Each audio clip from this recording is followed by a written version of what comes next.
The movie opens with Andy Dufresne sitting in his car, holding a gun. The scene then shifts to a courtroom, where Andy is on trial for his wife's murder. The prosecutor asks Andy, "What were you doing on the night your wife was murdered?" Andy responds, "I was doing nothing. She had asked me for a divorce, but I refused. She packed her bags and left for her lover's place. I drove there with my gun and waited outside, but they never came out. After my anger subsided, I returned home and threw my gun into the river." The prosecutor accuses Andy of threatening and murdering his wife, pointing out that despite searching, the gun was never found in the river. Andy denies the allegations, but since there's no conclusive proof of his innocence, the jury finds him guilty and sentences him to 2 consecutive life sentences without parole. In the prison, 5 parole officers sat in a room, awaiting the arrival of prisoner Red. Upon entering, an officer asked, "You've served 20 years of a life sentence. Do you feel rehabilitated?" Red replied, "Yes, absolutely, sir. I've learned my lesson, changed, and become an honest man. I'm no longer a danger to society." Despite his plea, Red's parole was denied. In the prison yard, Red casually chatted with his friends. As a respected and resourceful inmate, Red had established a reputation for being able to smuggle items from the outside into the prison. Fellow prisoners would give him money, requesting specific items, and Red would arrange their delivery. In 1947, Andy Dufresne arrived at the prison where Red resided. Formerly the vice president of a large Portland bank, Andy had achieved notable success at a young age. Now, however, he was convicted of murdering his wife and her lover. A van arrived at the prison, transporting a few new inmates, including Andy. Prison officers directed each newcomer to their cell. The old prisoners mocked the new arrivals, initiating a harsh welcome. Prison Warden Norton and Captain Hadley introduced themselves, explaining the prison rules to the new inmates. The newcomers received a pamphlet outlining the regulations, along with their prison uniforms and a Bible. That night, one of the new prisoners broke down in tears, prompting Captain Hadley to violently reprimand him.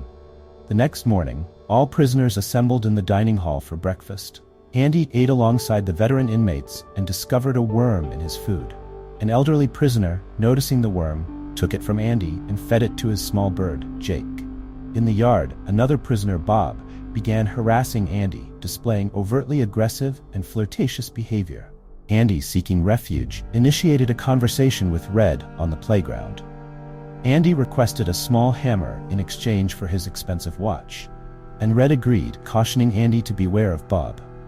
Later, Red obtained the hammer and handed it over to Andy, who then passed it to Brooks, the elderly librarian. However, Andy's respite was short-lived, as Bob and his gang soon attacked him.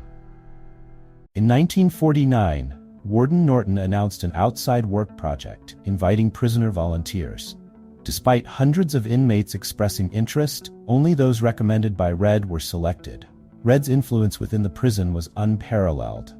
Captain Hadley discussed with colleagues about a lucrative opportunity involving a relative's wealth and property. He mentioned receiving $35,000 as his share, but was hesitant due to tax implications. Andy overheard the conversation and approached Captain Hadley, offering his expertise. "I can help you keep the money without paying taxes," Andy suggested.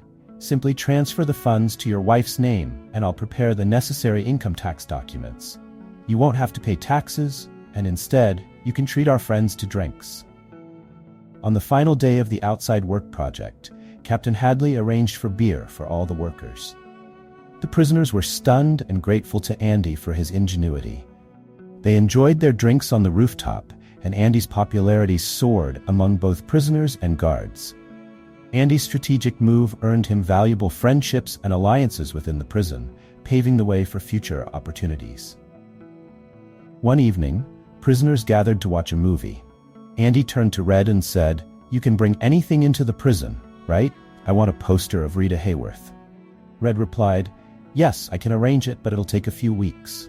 Tragically, that same night, Bob and his gang attacked Andy in the theater operator's room, leaving him severely injured. As punishment, Bob spent a week in solitary confinement for assaulting Andy. Upon Bob's return, Captain Hadley awaited him at his cell and severely reprimanded him for his actions. The beating left Bob critically injured, hospitalized, and unable to walk. He was forced to consume liquids through a straw for the rest of his recovery. Red confided in his friends, "Andy loves chess, and I want to craft coins for the game. If we find suitable rocks, we can make them for him."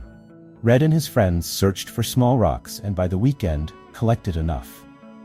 Red also acquired the Rita Hayworth poster and placed it in Andy's cell. Andy, recently returned from the hospital, was surprised and delighted. He affixed the poster to his cell wall. When police officers inspected cells, Andy was reading the Bible, impressing Warden Norton, who allowed him to keep the poster.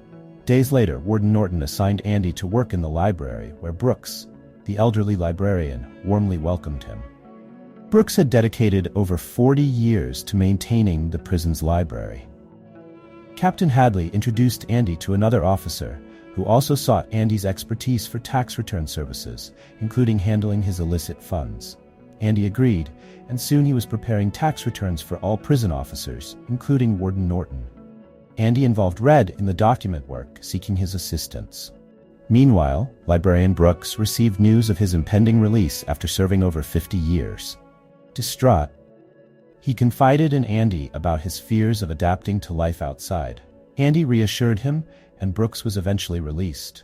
He found employment at a supermarket, but struggled with loneliness and sadness, ultimately taking his own life. The news devastated Red and Andy. One day, Andy locked himself in the music room and played a beautiful song, captivating the entire prison. Captain Hadley and Warden Norton ordered him to stop, but Andy refused. They broke into the room and sentenced him to 2 weeks in solitary confinement. Red's latest parole application was denied, marking 30 years without parole. However, with Andy's help, the prison library expanded, attracting government and charity funding. The Shawshank Prison Library gained renown as one of the best. Warden Norton announced another lucrative outside work project, exploiting prisoners for personal gain. Andy, aware of Norton's illicit income, had been managing his finances, including laundering black money under the fictitious name Randall Stevens. Andy revealed to Red that he had created a complete identity for Stevens, including birth certificate, social security number, and driver's license. Red was stunned. Andy reflected on his transformation from honest bank officer to prison-educated criminal, having taught and helped numerous inmates. His experiences had equipped him with unexpected skills. In 1965, Tommy Williams arrived at the prison, serving a 2-year sentence for burglary. The young and energetic Tommy sought out Andy, requesting educational guidance. Andy agreed, emphasizing the importance of dedication. Tommy proved to be a quick learner, mastering various subjects. In 1966, Tommy was ready to take his exams, and although he didn't perform as well as expected, Andy encouraged him by validating his discarded exam paper. One day, Red and Tommy discussed Andy's past. Red shared what he knew, but Tommy revealed shocking information about Andy's wife's murder. Tommy recounted his experience with a former cellmate, Elmo, who claimed to have committed the crime. 4 years ago, I was in another prison, and Elmo was my cellmate, Tommy explained. He said he killed a couple, but evaded capture. The next day I heard the police arrested a banker, and I realized Elmo was talking about Andy's case. Andy and Red were stunned. Andy informed Warden Norton, seeking help, but Norton refused, prioritizing Andy's expertise in laundering his black money. As punishment, Andy was sentenced to 1 month in solitary confinement. While Andy was in the dark cell, Tommy's exam results arrived, showing he had passed with good marks. Andy smiled, hearing the news. Warden Norton summoned Tommy, inquiring about Andy's wife's murder. Tommy shared the truth and offered to testify in court. However, Captain Hadley, on Warden Norton's signal, fatally shot Tommy. Warden Norton then visited Andy in solitary confinement, threatening him to maintain silence. After his time in solitary confinement, Andy was released back to the general population. He shared his frustrations with Red, lamenting his ruined life as a prisoner. Andy confided in Red about his dream to escape to Zihuatanejo Island in Mexico, where he would open a small restaurant and restore old boats.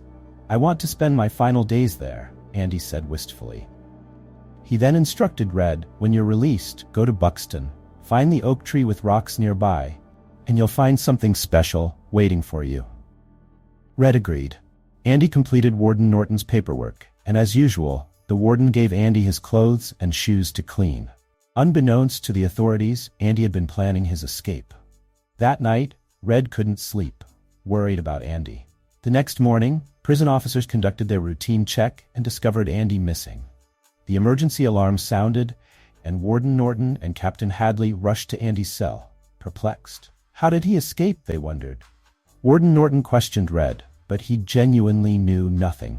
The crafts and posters remained in Andy's cell, leaving the warden baffled. In a moment of frustration, Warden Norton tossed a stone at the Rita Hayworth poster, revealing a massive hole behind it.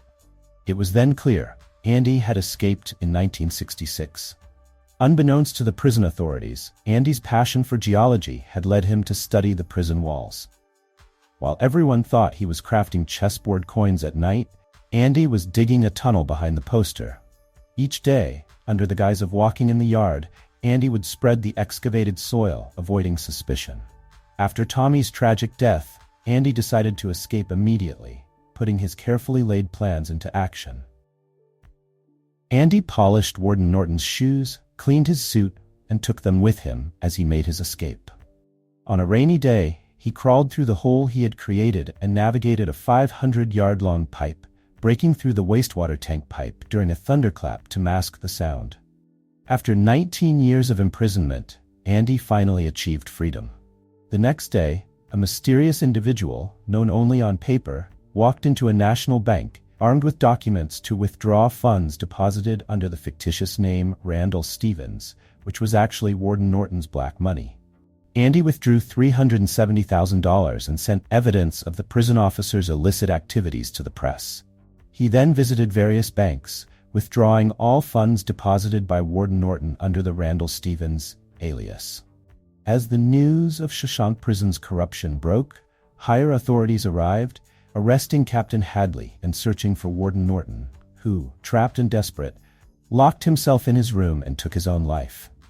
Days later, Red received a blank postcard with a distinctive seal, instantly recognizing it as a message from Andy, and his heart swelled with joy.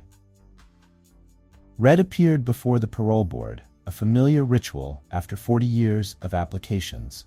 When asked if he felt rehabilitated, Red's frustration boiled over.